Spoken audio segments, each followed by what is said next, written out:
ನಮಸ್ಕಾರ ವೀಕ್ಷಕರೇ, 30 ನಿಮಿಷ 30 ಸುದ್ದಿಗೆ ಸ್ವಾಗತ. ನಾನು ಚೈತ್ರ ರಾಜ್, ನನ್ನ ಜೊತೆಗಿದ್ದಾರೆ ನನ್ನ ಕಲೀಗ್ ನಾನು ನವಿತಾ ಜಿ. ವೀಕ್ಷಕರೇ, ದಿನದಲ್ಲಿ ನಡೆದಂತ ಪ್ರಮುಖ ಸುದ್ದಿಗಳನ್ನ ಇದೀಗ ಒಂದೊಂದೇ ನೋಡ್ತಾ ಹೋಗೋಣ. ರಾಜ್ಯಗಳಿಗೆ ಕೇಂದ್ರ ಸರ್ಕಾರದಿಂದ ಅಕ್ಕಿ ಕೊಡಲ್ಲ, ಈಶಾನ್ಯ ರಾಜ್ಯಗಳಿಗೆ ಮಾತ್ರ ಕೊಡ್ತೇವೆ ಎಂಬ ಕೇಂದ್ರದ ನಿರ್ಧಾರ ರಾಜ್ಯ ಕಾಂಗ್ರೆಸ್ ಸರ್ಕಾರವನ್ನ ರೊಚ್ಚಿಗೇಳಿಸಿದೆ. ಕೇಂದ್ರ ಸರ್ಕಾರ ಕುತಂತ್ರ ಮಾಡ್ತಿದೆ, ಬಿಜೆಪಿ ಬಡವರ ವಿರೋಧಿ ಅಂತಿರೋ ಸಿಎಂ ಸಿದ್ದರಾಮಯ್ಯ ಟ್ವೀಟ್ ಮಾಡಿದ್ದಾರೆ. ಅಕ್ಕಿ ಇಟ್ಕೊಂಡು ಕೊಡಲ್ಲ ಅಂದ್ರೆ ಏನನ್ಬೇಕು, ಅಕ್ಕಿ ವಿಚಾರದಲ್ಲಿ ರಾಜಕೀಯ ಮಾಡ್ತಿದ್ದಾರೆ, ನಾವೇನು ಸುಮ್ಮನೆ ಕೇಳ್ತಿಲ್ಲ, ದುಡ್ಡು ಕೊಡ್ತಿದ್ದೇವೆ ಅಂತ ಸರಣಿ ಟ್ವೀಟ್ ಮಾಡಿ ಸಿದ್ದರಾಮಯ್ಯ ತಮ್ಮ ಆಕ್ರೋಶವನ್ನ ವ್ಯಕ್ತಪಡಿಸಿದ್ದಾರೆ. ಅಲ್ಲದೆ ಕೇಂದ್ರ ಸರ್ಕಾರ ಕೊಡದೇ ಇದ್ರೆ ಬೇರೆ ರಾಜ್ಯಗಳಿಂದ ಖರೀದಿ ಮಾಡಲು ಸರ್ಕಾರ ಮುಂದಾಗಿದೆ. ಕಾಂಗ್ರೆಸ್ ಸರ್ಕಾರಕ್ಕೆ ಬಡವರಿಗೆ ಅಕ್ಕಿ ಕೊಡೋದ್ರ ಮೂಲಕ ಒಳ್ಳೆಯ ಹೆಸರು ಬಂದ್ಬಿಡ್ತದೆ.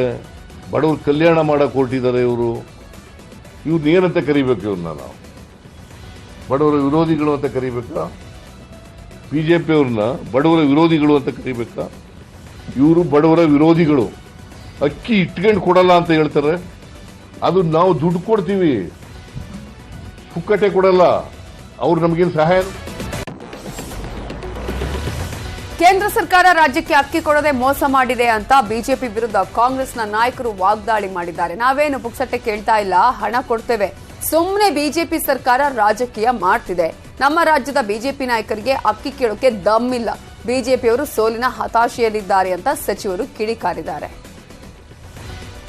ಹೇಳಿ ಅಕ್ಕಿ ಕೇಂದ್ರ ಸರ್ಕಾರ ಅವರ ಹತ್ರ ದಾಸ್ತಾನಿರುತ್ತೆ.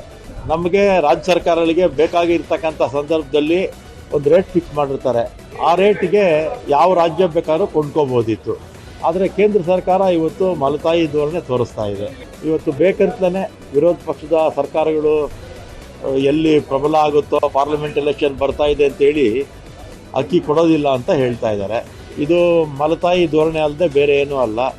ಮತ್ತು ಅವ್ರಿಗೆ ಗೊತ್ತೇ ಇಲ್ಲ ಏನು ಪ್ರೊಸೆಸ್ ಏನು ಗೊತ್ತಾ ಅವರಿಗೆ? Any state government can ask central government to procure. ಅವ್ರೇನು ಪುಕ್ಸಟ್ಟೆ ಕೊಡ್ತಾ ಇದ್ದಾರೇನ್ರಿ? ದುಡ್ಡು ಕೊಡ್ತಾ ಇದ್ದೀವಿ ನಾವು. ಇವ್ರೇನು ನಮ್ಮ ಮೇಲೆ ದೊಡ್ಡ ಉಪಕಾರ ಮಾಡ್ದಂಗೆ ಆಡ್ತಾ ಇದ್ದಾರಲ್ಲ. ನಾವು ಯಾವುದೇ ರಾಜ್ಯ ಸರ್ಕಾರ ಇರ್ಬೋದು, ಮೊದಲನೇ ಆದ್ಯತೆ FCIಗೆ ಕೊಡಬೇಕು, ಪ್ರೊಕ್ಯೂರ್ಮೆಂಟಿಗೆ. ಅದಾದಮೇಲೆ ನಾವು ಖಾಸಗಿಯಾಗಿ ಹೋಗಬೇಕು. ಈ FCI ಬೇಡ ಅಂದಿದ್ದೆ ನಾವು ಖಾಸಗಿಯಾಗಿ ಹೋಗ್ತೀವಿ. ಆದರೆ ಅಶೋಕ್ ಅವರಿರ್ಬೋದು, CT ರವಿ ಅವರಿರ್ಬೋದು, ನೀವು ನಮಗೆ ಉತ್ತರ ಕೊಡಬೇಕು, ಯಾಕೆ ಕೇಂದ್ರ ಸರ್ಕಾರ ಬೇಡ ಅಂತ ಇದೆ? ವ್ಯವಸ್ಥೆಯಿಂದ ನಾನು ಹೇಳ್ಬೇಕಾದ್ರೆ ಗೊತ್ತಾ, ಯಾರು ಕಷ್ಟದಲ್ಲಿದ್ದಾರೆ, ಯಾರು ಸಾಮಾನ್ಯ ಜನ ಇದ್ದಾರೆ, ಅವರಿಗೆ ಸಹಾಯ ಮಾಡುವಂಥ ಒಂದು ಕೆಲಸಕ್ಕೆ ಕೇಂದ್ರ ಸರ್ಕಾರ ಮತ್ತು ರಾಜ್ಯ ಸರ್ಕಾರ ಜೊತೆ ಸೇರಿ ಅವರಿಗೆ ಸಹಾಯ ಮಾಡುವಂಥ ಕೆಲಸ ಮಾಡಬೇಕಾಗಿದೆ. ಬಹುಶಃ ಆ ವಿಚಾರದಲ್ಲಿ ಕೇಂದ್ರ ಸರ್ಕಾರ ಮಾತ್ರ ಅಲ್ಲ, ಅವರ ಪಕ್ಷ ಸಮೇತ ಹಿಂದೆ ಹೋಗ್ತದೆ. ನಮ್ಗೆ ಗೊತ್ತಿದೆ, 5 ಗ್ಯಾರಂಟಿಗಳು ಸಾಮಾನ್ಯ ಜನರಿಗೆ ಅವರ ಒಂದು ಶಕ್ತಿ ಕೊಡುವಂಥ ಒಂದು ಗ್ಯಾರಂಟಿಗಳಿಗೆ ಸಮೇತ ಚುನಾವಣೆ ಸಂದರ್ಭದಲ್ಲೇ ವಿರೋಧ ಮಾಡಿದ್ದಾರೆ.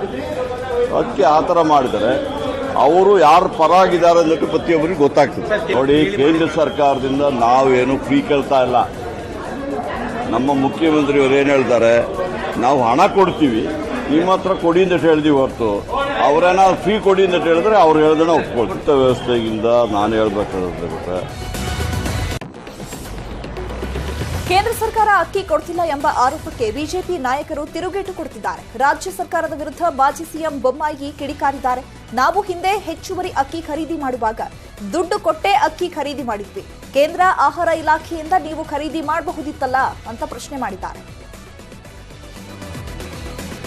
ಯಾವುದೇ ಖರ್ಚಿಲ್ಲದೆ 5 kg ಅಕ್ಕಿ ಪ್ರತಿಯೊಬ್ಬರಿಗೆ ಒಂದು ಯೂನಿಟ್ಗೆ ಕೇಂದ್ರ ಸರ್ಕಾರ ಕೊಡ್ತಾ ಇದೆ. ಮೊದಲು ಹ್ಯಾಂಡ್ಲಿಂಗ್ ಚಾರ್ಜಸ್ಸು ಮತ್ತು ಟ್ರಾನ್ಸ್ಪೋರ್ಟೇಷನ್ ಚಾರ್ಜಸ್ ಎಲ್ಲ ರಾಜ್ಯ ಸರ್ಕಾರ ಕೊಡಬೇಕಾಗಿತ್ತು. ಅದು ಸುಮಾರು 3 ರೂಪಾಯಿ ಬರ್ತದೆ. ಆ 3 ರೂಪಾಯಿನೂ ಕೂಡ ಕೇಂದ್ರ ಸರ್ಕಾರವೇ ಇವತ್ತು ಭರಿಸ್ತಾ ಇದೆ. ಇದನ್ನು ಮುಖ್ಯಮಂತ್ರಿಗಳು ಎಲ್ಲೂ ಕೂಡ ಹೇಳಿಲ್ಲ. 10 kgಯಲ್ಲಿ 5 kg ಕೇಂದ್ರ ಸರ್ಕಾರ ಕೊಡೋದು. ಇವರು ಕರೆಕ್ಟಾಗಿ ಸತ್ಯವನ್ನು ಹೇಳ್ಬೇಕಾದ್ರೆ ನಾವು 5 kg ರಾಜ್ಯ ಸರ್ಕಾರದಿಂದ ಆ 5 kgಗೆ ಸೇರಿಸಿ ಹೆಚ್ಚುವರಿ ಕೊಡ್ತೀವಿ ಅಂತ ಹೇಳಬೇಕು. ನಾವು 10 kg ಕೊಡ್ತೀವಿ, 10 kg ಕೊಡ್ತೀವಿ ಅಂದ್ರೆ 10 kgಯಲ್ಲಿ 5 kg ಕೇಂದ್ರ ಸರ್ಕಾರದಿಂದ ನರೇಂದ್ರ ಮೋದಿ ಸರ್ಕಾರ.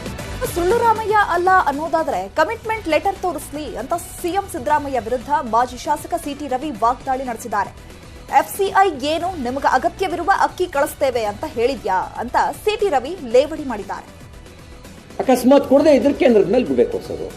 ಈಗೇನು ತಪ್ಪಿಲ್ಲ, ದುಡ್ಡು ಹಾಕಿ ಖಾತೆಗೆ, ದುಡ್ಡು ಹಾಕಿದ್ರೆ ಅಕ್ಕಿ ಕೊಂಡ್ಕೊಳ್ತಾರೆ. ನಿಮ್ಗೆ ಅಕ್ಕಿ ಬೇಕು ಅಂದ್ರೆ ಅಕ್ಕಿ ಕೊಂಡ್ಕೊಳ್ತೀರಿ, ರಾಗಿ ಬೇಕು ಅಂದ್ರೆ ರಾಗಿ ಕೊಂಡ್ಕೊಳ್ತೀರಿ, ಬೇಳೆ ಬೇಕು ಅಂದ್ರೆ ಬೇಳೆ ಕೊಂಡ್ಕೊಳ್ತೀರಿ, ಅಗತ್ಯ ಇದ್ದದನ್ನು ಕೊಂಡ್ಕೊಳ್ತಾರೆ. ಹಾಕ್ಲಿ ದುಡ್ಡು, ಯಾರು ಬೇಡ ಅಂತಾರೆ? ಇವರಿಗೆ ಇವತ್ತು ಅಕ್ಕಿ ಕಳಿಸ್ಕೊಡ್ತೀವಿ, ನೀವು ನಾಳೆಯಿಂದ ನಿಮ್ಮ ಹೆಸರು ಹಾಕೊಂಡು ಕೊಟ್ಬಿಡಿ ಅಂತ ಅವ್ರೇನು ಕಮಿಟ್ಮೆಂಟ್ ಲೆಟ್ರ್ ಕೊಟ್ಟಿಲ್ಲ. ಎಲ್ಲಿದ್ದು ತೋರಿಸ್ತೀವಿ ಕಮಿಟ್ಮೆಂಟ್ ಲೆಟ್ರು? FCI ನಿಮಗೆ ಅಗತ್ಯ ಇರುವಷ್ಟು ಅಕ್ಕಿಯನ್ನು ಒದಗಿಸ್ತೇವೆ ಅನ್ನುವಂಥ ಕಮಿಟ್ಮೆಂಟ್ ಲೆಟ್ರನ್ನು ಮಾಧ್ಯಮದ ಮುಂದೆ ಅವರೇನಾದ್ರು ಹೇಳಿದಾರಾ? ಏನೂ ಹೇಳ್ದಲೇ, ಕಮಿಟ್ಮೆಂಟ್ ಲೆಟ್ರನ್ನೇ ಕೊಡ್ದಲೆ ಕೇಂದ್ರ ಕೊಡ್ತಿಲ್ಲ ಅಂತ ಇವತ್ತು ಒಬ್ಬರು 2 ಬಾರಿ ಮುಖ್ಯಮಂತ್ರಿ ಆಗಿರೋರು, ವಿರೋಧ ಪಕ್ಷದ ನಾಯಕರಾಗಿದ್ದವರು ಆಪಾದನೆ ಮಾಡ್ತಾರೆ ಅಂತ ಹೇಳಿದರೆ, ಅಲ್ಲಿಗೆ ತನ್ನ ಕೈಲಿ ಆಗದಿರೋದನ್ನೆಲ್ಲ ಕೇಂದ್ರದ ಕರೆಗೆ ಬೆಟ್ ಮಾಡುವಂಥ ಚಾಳಿಯನ್ನು ಇಷ್ಟು ಬೇಗನೆ ಶುರು ಮಾಡಿದ್ದಾರೆ. ನಾನು ಅಂದ್ಕೊಂಡೆ ಇನ್ನೊಂದು 4-5 ತಿಂಗಳ ನಂತರ ಕೇಂದ್ರದ ಮೇಲೆ ಆಪಾದನೆ ಮಾಡೋಕ್ಕೆ ಶುರುವಾಗ್ತಾರೆ ಅಂತೇಳಿ. ಆದರೆ ಇಷ್ಟು ಬೇಗನೆ ಅದನ್ನು ಶುರು ಮಾಡಿದ್ದಾರೆ. ಜುಲೈ 1ರಿಂದ ಅಕ್ಕಿ. ಇನ್ನು ಮಾಜಿ ಸಚಿವ ಸುನಿಲ್ ಕುಮಾರ್ ಟ್ವೀಟ್ ಮಾಡಿದ್ದು, ಕೊಟ್ಟ ಭರವಸೆ ಈಡೇರಿಸಿ, ಸುಮ್ಮನೆ ಭಾಷಣ ಹೊಡಿಬೇಡಿ, ಜನರನ್ನ ಮರಳು ಮಾಡಬೇಡಿ ಅಂತ ಕಾಲೆಳೆದಿದ್ದಾರೆ. ಗ್ರಾಮೀಣ ಹಾಗೂ ಪಟ್ಟಣ ಪ್ರದೇಶಗಳಲ್ಲಿ ಅನಿಯಮಿತ ಹಾಗೂ ಅಘೋಷಿತ ಲೋಡ್ ಶೆಡ್ಡಿಂಗ್ ಪ್ರಾರಂಭವಾಗಿದೆ. ನಿರ್ವಹಣೆ ಹೆಸರಿನಲ್ಲಿ ಪವರ್ ಕಟ್ ಕಣ್ಣಾಮುಚ್ಚಾಲೆ ನಡೆಸ್ತಾ ಇರೋದು ಸುಳ್ಳೇ ಅಂತ ಪ್ರಶ್ನೆ ಮಾಡಿದ್ದಾರೆ. ಸಿಎಂ ಆಗಿ ಅಧಿಕಾರ ಸ್ವೀಕರಿಸಿದ ಬಳಿಕ ಸಿದ್ದರಾಮಯ್ಯ ಮೊದಲ ಬಾರಿಗೆ ರಾಷ್ಟ್ರಪತಿ ದ್ರೌಪದಿ ಮುರ್ಮು ಹಾಗೆಯೇ ಪ್ರಧಾನಿ ನರೇಂದ್ರ ಮೋದಿ ಅವರನ್ನ ಭೇಟಿ ಮಾಡೋದಕ್ಕೆ ಸಮಯಾವಕಾಶ ಕೋರಿದ್ದಾರೆ. ಹೈಕಮಾಂಡ್ ಭೇಟಿಗೆ ಜೂನ್ 21ರಂದು ಸಿದ್ದರಾಮಯ್ಯ ದೆಹಲಿಗೆ ತೆರಳುತ್ತಾ ಇದ್ದಾರೆ. ಇದೇ ವೇಳೆ ಭೇಟಿಗೆ ಅವಕಾಶ ಸಿಕ್ಕರೆ ಪ್ರಧಾನಿ ಹಾಗೂ ರಾಷ್ಟ್ರಪತಿಗಳನ್ನ ಭೇಟಿಯಾಗಿಯೂ ಬರಲಿದ್ದಾರೆ. ಸೌಜನ್ಯದ ಭೇಟಿ ವೇಳೆ ರಾಜ್ಯದ ವಿಚಾರಗಳ ಬಗ್ಗೆಯೂ ಅವರು ಪ್ರಸ್ತಾಪಿಸುವ ಸಾಧ್ಯತೆ ಇದೆ. ಅಕ್ಕಿ ಪೂರೈಕೆ ಬಗ್ಗೆಯೂ ಪ್ರಧಾನಿಗಳ ಜೊತೆ ಸಿದ್ದರಾಮಯ್ಯ ಅವರು ಚರ್ಚೆ ಮಾಡಬಹುದು ಎನ್ನಲಾಗಿದೆ. ಅನ್ನಭಾಗ್ಯ ಯೋಜನೆ ಜಾರಿ ಆಗಲೇಬೇಕು ಎಂದು ಕ್ಯಾಬಿನೆಟ್ ಸಭೆಯಲ್ಲಿ ದೊಡ್ಡ ಚರ್ಚೆಯಾಗಿದೆ. ಜನರಿಗೆ ಮಾತು ಕೊಟ್ಟಂತೆ ನಡೆದುಕೊಳ್ಳಬೇಕು. ಕೇಂದ್ರ ಸರ್ಕಾರ ಹೆಚ್ಚುವರಿ ಅಕ್ಕಿ ಕೊಡೋದು ಡೌಟ್. ಪರ್ಯಾಯ ಮಾರ್ಗಗಳ ಮೂಲಕ ಅಕ್ಕಿ ಹೊಂದಿಸಿಕೊಡಬೇಕು. ಜುಲೈ 5ರೊಳಗೆ ವಿತರಣೆ ಆಗುವಂತೆ ನೋಡಿಕೊಳ್ಳಬೇಕು. ಕೇಂದ್ರ ಅಕ್ಕಿ ವಿಚಾರದಲ್ಲಿ ಮೋಸ ಮಾಡಿದೆ, ಇದನ್ನ ರಾಜ್ಯದ ಜನರಿಗೆ ಮನವರಿಕೆ ಮಾಡಿಕೊಡಬೇಕು ಅಂತ ಸಿಎಂ ಕ್ಯಾಬಿನೆಟ್ ಸಭೆಯಲ್ಲಿ ಸೂಚನೆ ಕೊಟ್ಟಿದ್ದಾರೆ. ಬಿಜೆಪಿ ಸರ್ಕಾರದಲ್ಲಿ ಮಹತ್ವದ ನಿರ್ಧಾರಗಳನ್ನು ತಡೆಹಿಡಿಯುವ ಬಗ್ಗೆ ರಾಜ್ಯ ಸರ್ಕಾರ ಚಿಂತನೆ ಮಾಡಿದೆ. ಈ ಸಂಬಂಧ ಇವತ್ತು ನಡೆದ ಕ್ಯಾಬಿನೆಟ್ನಲ್ಲಿ ಚರ್ಚೆ ನಡೆದಿದೆ ಎನ್ನಲಾಗಿದೆ. ಭೂ ಮಂಜೂರಾತಿ ಕಾಯ್ದೆ ತಿದ್ದುಪಡಿ, ಎಪಿಎಂಸಿ ಕಾಯ್ದೆ ತಿದ್ದುಪಡಿ, ಆರ್ಎಸ್ಎಸ್ ಅಂಗಸಂಸ್ಥೆಗಳಿಗೆ ನೀಡಿದ್ದ ಜಮೀನು ವಾಪಸ್ ಪಡೆಯುವ ಬಗ್ಗೆ, ಹಾಗೆ ಬಿಜೆಪಿ ಅವಧಿಯಲ್ಲಿ ಮಂಜೂರಾಗಿದ್ದ ಜಮೀನುಗಳನ್ನು ವಾಪಸ್ ಪಡೆಯುವ ಬಗ್ಗೆ ಚರ್ಚೆ ನಡೆದಿದೆ ಎನ್ನಲಾಗಿದೆ. ಇನ್ನು ಪಠ್ಯಪುಸ್ತಕ ಪರಿಷ್ಕರಣೆ, ಗೋಹತ್ಯೆ ನಿಷೇಧ ಬಗ್ಗೆಯೂ ಸಭೆಯಲ್ಲಿ ಚರ್ಚೆ ನಡೆದಿದೆಯಂತೆ. ಕೇಂದ್ರದ ಕೃಷಿ ಕಾಯ್ದೆ ಹಾಗೆಯೇ ಗೋಹತ್ಯೆ ಕಾಯ್ದೆಯನ್ನ ಹಿಂಪಡಿಬೇಕು ಅಂತ ಮುಖ್ಯಮಂತ್ರಿ ಸಿದ್ದರಾಮಯ್ಯ ಅವರಿಗೆ ಕೋಡಿಹಳ್ಳಿ ಚಂದ್ರಶೇಖರ್ ಆಗ್ರಹಿಸಿದ್ದಾರೆ. ರೈತ ವಿರೋಧಿ ಕಾಯ್ದೆಗಳನ್ನ ಹಿಂಪಡೆಯುತ್ತೆ ಅಂತ ಕಾಂಗ್ರೆಸ್ ಅನ್ನ ನಾವು ಬೆಂಬಲಿಸಿದ್ವಿ. ಕಾಂಗ್ರೆಸ್ ಪ್ರಣಾಳಿಕೆಯಲ್ಲಿ ಘೋಷಣೆ ಮಾಡಿದಂತೆ ಕಾಯ್ದೆಗಳನ್ನ ಹಿಂಪಡಿಬೇಕು ಅಂತ ಮುಖ್ಯಮಂತ್ರಿ ಸಿದ್ದರಾಮಯ್ಯ ಅವರಿಗೆ ಕೋಡಿಹಳ್ಳಿ ಚಂದ್ರಶೇಖರ್ ಆಗ್ರಹಿಸಿದ್ದಾರೆ.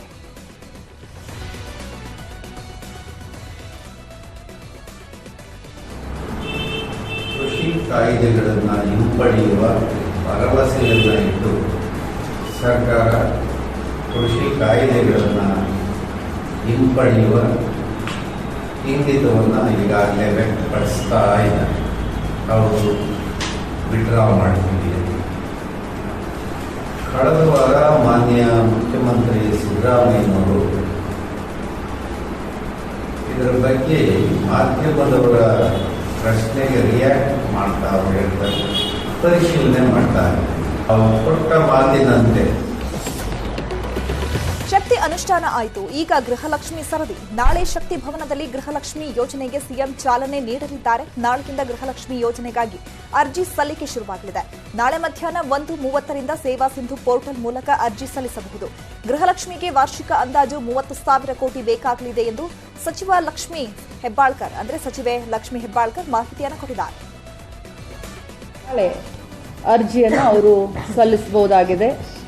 ಅರ್ಜಿಗಳನ್ನು ಆನ್ಲೈನ್ ಮೂಲಕ ಅಥವಾ ಭೌತಿಕವಾಗಿ ಗ್ರಾಮ 1, ಬೆಂಗಳೂರು 1, ಕರ್ನಾಟಕ 1 ಕೇಂದ್ರಗಳಲ್ಲಿ ಸೇವಾ ಸಿಂಧು ಪೋರ್ಟಲ್ ಮೂಲಕ ಸಲ್ಲಿಸಬಹುದಾಗಿದೆ. ಮುಖ್ಯಸ್ಥೆಯ ಆಧಾರ್ ಕಾರ್ಡ್ ಮತ್ತು ಪತಿಯ ಆಧಾರ್ ಕಾರ್ಡ್ ಕೂಡ ಬೇಕಾಗುತ್ತೆ ಮತ್ತು ಆಧಾರ್ ಕಾರ್ಡ್ ಲಿಂಕ್ ಇರುವಂಥ ಮೊಬೈಲ್ ತಗೊಂಡು ಹೋಗಬೇಕಾಗುತ್ತೆ. ಅರ್ಜಿ ಸಲ್ಲಿಕೆಗೆ ಯಾವುದೇ ರೀತಿಯಾದಂಥ ಫೀಸನ್ನು, ಶುಲ್ಕನ್ನು ಅರ್ಜಿದಾರರು ಕೊಡುವಂತಿಲ್ಲ.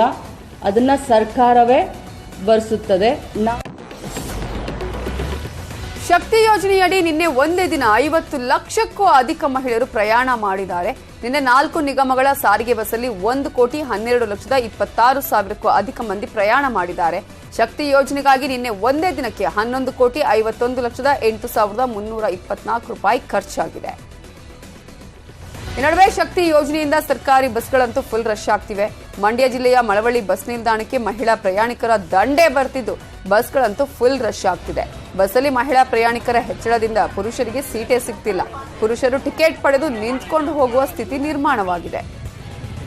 ರಾಜ್ಯ ಸರ್ಕಾರದ ಗ್ಯಾರಂಟಿ ಯೋಜನೆಗಳನ್ನು ಪಡೆಯೋದಕ್ಕೆ ಸರ್ಕಸ್ ಜೋರಾಗಿ ನಡೀತಾ ಇದ್ದು, ಈ ಹಿನ್ನೆಲೆಯಲ್ಲಿ ಆಧಾರ್ ಕಾರ್ಡ್ ತಿದ್ದುಪಡಿಗಾಗಿ ಸೇವಾ ಕೇಂದ್ರಗಳಿಗೆ ಮಹಿಳೆಯರು ಲಗ್ಗೆ ಇಡ್ತಿದ್ದಾರೆ. ಕಲಬುರಗಿಯಲ್ಲಿ ನಾಡ ಕಚೇರಿ ಫುಲ್ ರಶ್ ಆಗಿತ್ತು. ಕೊಪ್ಪಳ ಗ್ರಾಮೀಣ ಪ್ರದೇಶದಲ್ಲಿ ಬಸ್ಗಳ ಸಂಚಾರ ಭಾರೀ ವಿರಳವಾಗಿದೆ. ಬರೋ ಬಸ್ಗಳಲ್ಲೂ ಪ್ರಯಾಣಿಕರು ತುಂಬಿ ತುಳುಕ್ತಿದ್ದಾರೆ. ಇದರಿಂದ ಕೊಪ್ಪಳ ತಾಲೂಕಿನ ಹೊಸೂರು ಗ್ರಾಮದ ಶಾಲಾ ವಿದ್ಯಾರ್ಥಿಗಳು ಸಂಕಷ್ಟ ಅನುಭವಿಸ್ತಾ ಇದ್ದು, ಶಾಲೆಗೆ ಹೋಗಲು ಬಸ್ನಲ್ಲಿ ನೇತಾಡಿಕೊಂಡು ಹೋಗುವಂತಹ ಸ್ಥಿತಿ ನಿರ್ಮಾಣವಾಗಿದೆ. ಇನ್ನು ಹೊಸೂರು ಗ್ರಾಮಕ್ಕೆ ಕನಕಗಿರಿ ಮಾರ್ಗದಿಂದ ಬಸ್ಗಳು ಬರ್ತವೆ. ಹೀಗಾಗಿ ಫುಲ್ ರಶ್ ಆಗಿರುತ್ತೆ. ಈ ನಡುವೆ ವಿಜಯನಗರದಲ್ಲಿ ಶಾಲಾ ಬಸ್ಗೆ ಬೆಂಕಿ ಬಿದ್ದ ಘಟನೆ ನಡೆದಿದೆ. ಕೊಟ್ಟೂರು ಪಟ್ಟಣದ ಕೆಅಯ್ಯನಹಳ್ಳಿ ಗ್ರಾಮದ ಬಳಿ ಶಾರ್ಟ್ ಸರ್ಕ್ಯೂಟ್ ಆಗಿ ಶಾಲಾ ಬಸ್ಗೆ ಬೆಂಕಿ ಬಿದ್ದಿತ್ತು. ಹೊಗೆ ಕಾಣಿಸಿಕೊಂಡಾಗ ಮಕ್ಕಳನ್ನ ಕೆಳಗಿಳಿಸಿದ ಚಾಲಕ ಮಕ್ಕಳನ್ನ ರಕ್ಷಣೆ ಮಾಡಿದ್ದಾರೆ.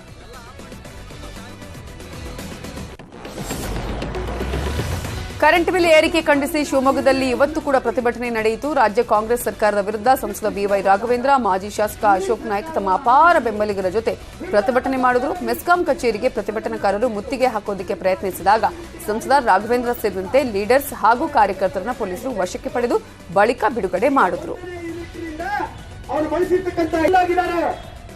ಬಿಜೆಪಿ ಪಕ್ಷದ ಕಡೆಯಿಂದ ನಾವು ನಿರ್ಣಯ ಮಾಡೋರಿದ್ದೇವೆ ಬಂಧುಗಳೇ.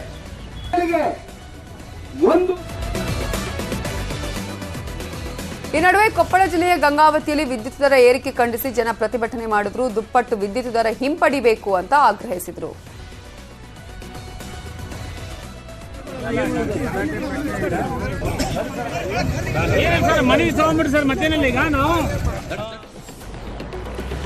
ನಾನು ಯಾವತ್ತಿಗೂ ಹೊಂದಾಣಿಕೆ ರಾಜಕಾರಣ ಮಾಡಿಲ್ಲ, ಅದರ ಅವಶ್ಯಕತೆಯೂ ನನಗಿಲ್ಲ. ಶಾಮನೂರು ಶಿವಶಂಕರಪ್ಪ ಅವರ ಮನೆಗೆ ಹೋಗಿ ಭೀಕರ ಸಂಬಂಧದ ಬಗ್ಗೆ ಮಾತನಾಡಿರುವೆ ಅಷ್ಟೇ. ಹೀಗಂತ ಮಾಜಿ ಸಿಎಂ ಬಸವರಾಜ ಬೊಮ್ಮಾಯಿ ಹೇಳಿಕೆ ಕೊಟ್ಟಿದ್ದಾರೆ. ನಾನು ಹಲವು ಅನ್ಯ ಪಕ್ಷದವರ ಮನೆಗೆ ಹೋಗಿದ್ದೇನೆ. ನಾನು ಯಾವುದೇ ಮುಚ್ಚಿಡುವ ಕೆಲಸ ಮಾಡಿಲ್ಲ. ಸಿದ್ದರಾಮಯ್ಯರನ್ನೇ ಆರೋಪಿ ಮಾಡಿ ಕೇಸ್ ಹಾಕಿದ್ದೇವೆ. ಪ್ರತಾಪ್ ಸಿಂಹನವರಿಗೆ ಸಂಪೂರ್ಣ ಮಾಹಿತಿ ಇಲ್ಲ ಅಂತ ಮಾಜಿ ಸಿಎಂ ಬಸವರಾಜ ಬೊಮ್ಮಾಯಿ ಹೇಳಿದ್ದಾರೆ. ಸಾಮಾಜಿಕವಾಗಿ ಸೋಷಲ್ಲು ಮತ್ತು ಪರ್ಸನಲ್ ಲೆವೆಲಲ್ಲಿ ಕರ್ನಾಟಕದ ರಾಜಕಾರಣದಲ್ಲಿ ಇದು ಭಾರಿ ಸರ್ವೇ ಸಾಮಾನ್ಯ.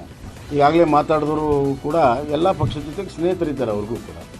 ಸೊ ಏನು ದೊಡ್ಡ ವಿಷಯ ಮಾಡುವಂಥ ಅವಶ್ಯಕತೆ ಇಲ್ಲ. ದಾಖಲೆಗಳನ್ನು ನಾವು ಬೇಕಾದ್ರೆ ಕೊಡುತ್ತಾರೆ. ಸಿದ್ದರಾಮಯ್ಯ ವಿರುದ್ಧ 5 ಪ್ರಮುಖ ಕೇಸುಗಳನ್ನು ಲೋಕಾಯುಕ್ತಕ್ಕೆ ಫೈಲ್ ಮಾಡಿದ್ವಿ. ಸಿದ್ದರಾಮಯ್ಯವ್ರನ್ನೇ ಪಾರ್ಟಿ ಮಾಡಿ ಅವ್ರನ್ನೇ ಅಕ್ಯೂಸ್ ಮಾಡಿ ನಾವು ಫೈಲ್ ಮಾಡಿದ್ವಿ. ಮತ್ತು 60 ಕೇಸುಗಳು ಏನು ACBಯಲ್ಲಿ ಇತ್ತು ಅದನ್ನು ತನಿಖೆಗೆ ಲೋಕಾಯುಕ್ತಕ್ಕೆ ವಹಿಸಬೇಕು ಅಂತ ಈಗಾಗಲೇ ಆದೇಶವನ್ನು ಕೂಡ ನಾವು ಮಾಡಿದ್ವಿ. ಸಂಪೂರ್ಣ ಮಾಹಿತಿ ಇಲ್ಲ. ಸಿಎಂ ಸಿದ್ದರಾಮಯ್ಯ ಲಿಂಗಾಯತ ಪಂಚಮಸಾಲಿ ಮೀಸಲಾತಿ ಬಗ್ಗೆ ಸ್ಪಷ್ಟನೆ ಕೊಡಬೇಕು. ಲಿಂಗಾಯತ ಪಂಚಮಸಾಲಿ ನಿಯೋಗಕ್ಕೆ ಮಾತುಕತೆಗೆ ಆಹ್ವಾನ ಕೊಡಬೇಕು. ನಮ್ಮ ಸಮಾಜಕ್ಕೆ ಸಿಗಬೇಕಾದ ಮೀಸಲಾತಿ ಬಗ್ಗೆ ಸ್ಪಷ್ಟನೆ ಕೊಡಬೇಕು ಅಂತ ಕೂಡಲ ಸಂಗಮ ಪಂಚಮಸಾಲಿ ಪೀಠದ ಬಸವಜಯ ಮೃತ್ಯುಂಜಯ ಸ್ವಾಮೀಜಿಗಳು ಆಗ್ರಹಿಸಿದ್ದಾರೆ. ಸಮುದಾಯದ ಶಾಸಕರು, ಮೀಸಲಾತಿ ಹೋರಾಟಗಾರರು ಬರ್ತಾರೆ. ಕೇಂದ್ರ ಒಬಿಸಿ ಪಟ್ಟಿಯಲ್ಲಿ ಪಂಚಮಸಾಲಿ ಸಮಾಜವನ್ನು ಸೇರಿಸಬೇಕು ಅಂತ ಶ್ರೀಗಳು ಆಗ್ರಹಿಸಿದರು. ವಿದ್ಯಾರ್ಥಿನಿಯೊಂದಿಗೆ ಉಪನ್ಯಾಸಕ ಲವ್ವಿ ಡವ್ವಿ ಮಾಡ್ತಿದ್ದಾನೆ ಎಂದು ಆರೋಪಿಸಿ ತಿಪಟೂರಿನ ಪ್ರಥಮ ದರ್ಜೆ ಕಾಲೇಜಿನಲ್ಲಿ ವಿದ್ಯಾರ್ಥಿಗಳು ಭಾರೀ ಪ್ರೊಟೆಸ್ಟ್ ಮಾಡಿದ್ದಾರೆ. ವಾಣಿಜ್ಯ ವಿಭಾಗದ ಉಪನ್ಯಾಸಕ ರಂಗನಾಥ್ ವಿದ್ಯಾರ್ಥಿನಿ ಜೊತೆ ಚಾಟಿಂಗ್ ಮಾಡ್ತಿದ್ದಾರೆ, ಆಕೆ ಜೊತೆ ಕಾರಿನಲ್ಲಿ ಸುತ್ತಾಡ್ತಿದ್ದಾರೆ ಅಂತ ಆರೋಪ ಮಾಡಿದ್ದಾರೆ. ಸುಮಾರು 1,000ಕ್ಕೂ ಹೆಚ್ಚು ವಿದ್ಯಾರ್ಥಿಗಳು ಪ್ರತಿಭಟನೆ ಮಾಡಿದ್ದಾರೆ. ಉಪನ್ಯಾಸಕರನ್ನ ಅರೆಸ್ಟ್ ಮಾಡಲಾಗಿದೆ.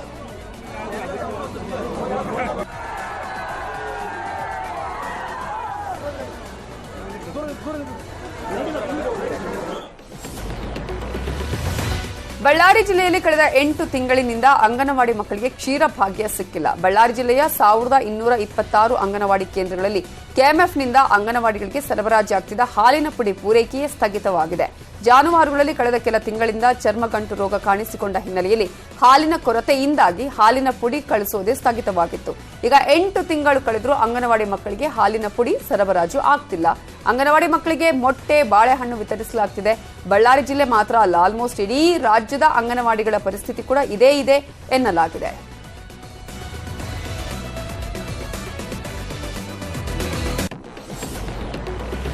ಮಹಾರಾಷ್ಟ್ರ ಹಾಗೂ ಗುಜರಾತ್ನಲ್ಲಿ ಸೈಕ್ಲೋನ್ ಎಫೆಕ್ಟ್ ಜೋರಾಗಿದೆ.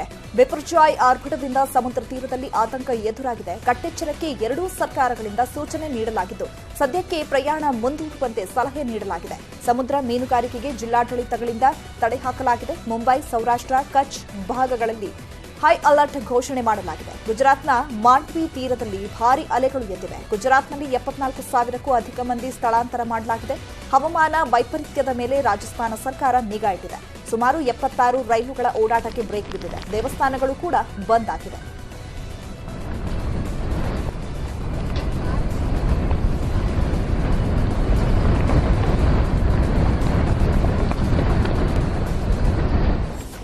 ಅನ್ಯಾಯಕಾರಿ ಬ್ರಹ್ಮ, ಈ ಸುಂದರನ ಸನ್ಯಾಸಿ ಮಾಡಬಹುದೇ ಎಂಬ ಹಾಡು ವೈರಲ್ ಆಗ್ತಾ ಇದೆ.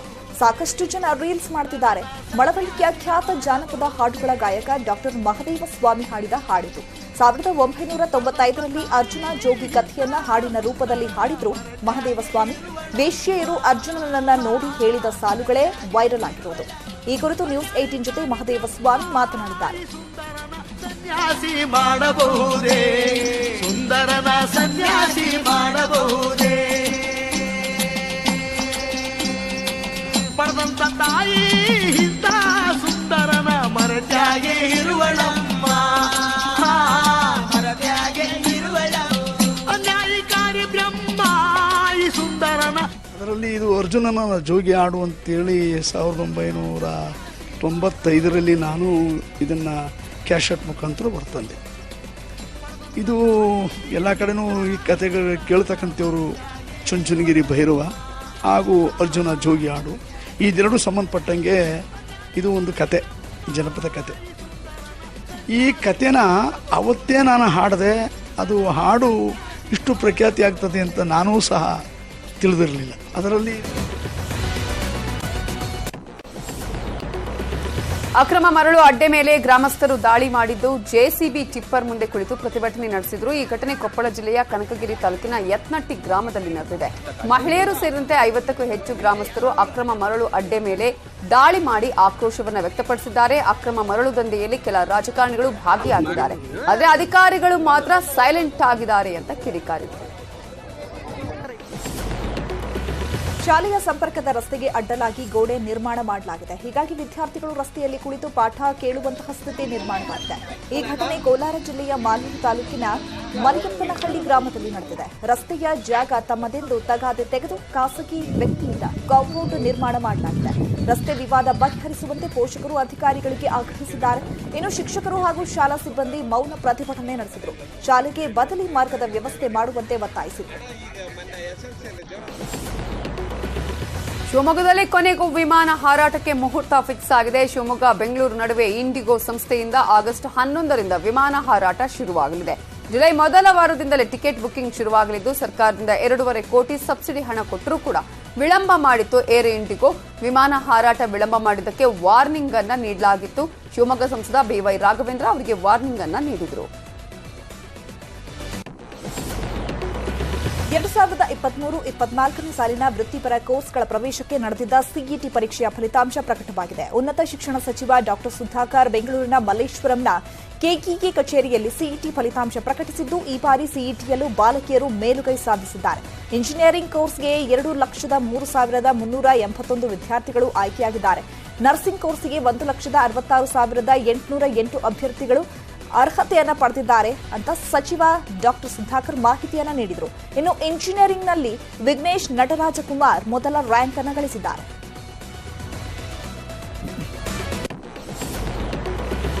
ನೀಟಲ್ಲಿ ರಾಜ್ಯಕ್ಕೆ 127ನೇ ಸ್ಥಾನ, ಸಿಇಟಿಯಲ್ಲಿ ರಾಜ್ಯಕ್ಕೆ 2ನೇ ಸ್ಥಾನ. ಹೌದು, ರಾಯಚೂರು ಜಿಲ್ಲೆಯ ವಿದ್ಯಾರ್ಥಿಯ ಸಾಧನೆ ಇದು. ರಾಯಚೂರಿನ ಪ್ರಮಾಣ ಕಾಲೇಜಿನ ವಿದ್ಯಾರ್ಥಿ ಅನುರಾಗ್ ರಂಜನ್ ವಿಶಿಷ್ಟ ಸಾಧನೆ ಮಾಡಿದ್ದಾರೆ. ನೀಟಲ್ಲಿ 127ನೇ ರ್ಯಾಂಕ್ ಪಡೆದಿದ್ದ ಅನುರಾಗ್ ಈಗ ಇಂಜಿನಿಯರಿಂಗ್ ವಿಷಯದಲ್ಲಿ ರಾಜ್ಯಕ್ಕೆ 22ನೇ ರ್ಯಾಂಕ್ ಬಂದಿದ್ದಾರೆ. ಅಗ್ರಿಕಲ್ಚರ್ ಬಿಎಸ್ಸಿಯಲ್ಲಿ ಸೆಕೆಂಡ್ ರ್ಯಾಂಕ್, ಹಾಗೆಯೇ ವೆಟರ್ನರಿ ಸೈನ್ಸ್ ಅಲ್ಲಿ 12ನೇ ರ್ಯಾಂಕ್ ಅನ್ನು ಪಡ್ಕೊಂಡಿದ್ದಾರೆ. Secured All India rank 127 in NEET with marks 705 out of 720.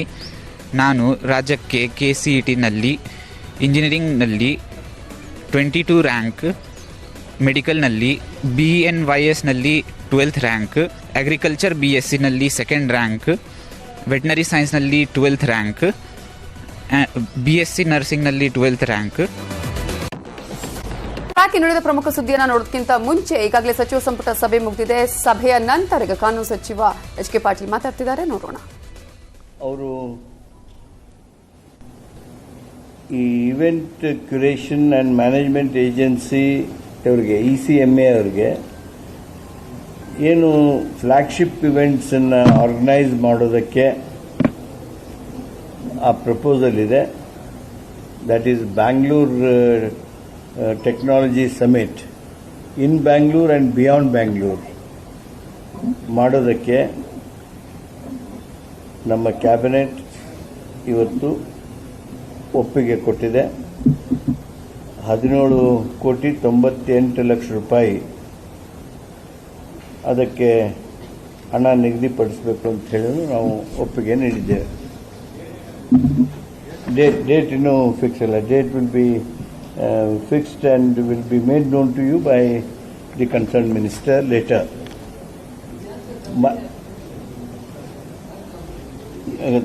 Company adu gottilla, but